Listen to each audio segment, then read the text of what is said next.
The Last Tsar by Tsuyoshi Hasegawa is one of the best books I've ever read about the fall of the Romanov dynasty. It covers a lot of ground from World War I up until the Russian Revolution and the abdication of Nicholas II.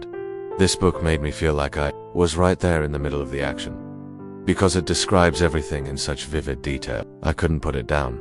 The author writes about how the war and the internal problems within Russia created the perfect conditions for the Bolsheviks to take over. As the Tsar's power waned, the people became more desperate, and the Bolsheviks promised to bring peace and land reform, and so they gained popularity. The author also describes how the February Revolution of 1917 started with women, textile workers protesting the high price of bread. Then soon after, soldiers joined them, and the royal family got caught in the middle. This part of the book made me feel so much sympathy for Nicholas II. He really didn't want to give up his power, but he had no choice. The author describes how he abdicated in favor of his brother Mikhail, who also turned out to be a weak leader. I feel like this book did a good job describing the mindset of the time. People were tired of the war and the old ways of doing things, and they wanted change. But they didn't know what kind of change they really wanted.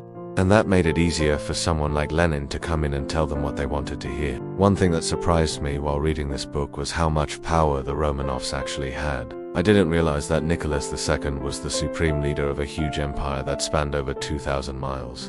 And it makes sense why the book is called The Last Tsar, because it really shows how he lost his power gradually. But, inevitably, the last part of the book covers the Russian Civil War.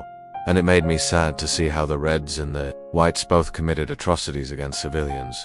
I feel like this book did a good job of showing that war is not just fought between armies, but it's also fought in people's minds. And it is hard to know who to trust when everyone is trying to convince you that their side is the right side. Overall, I would recommend this book to anyone who wants to learn more about the Russian Revolution. It's a quick, easy read that will make you feel like you were right there in the middle of the action.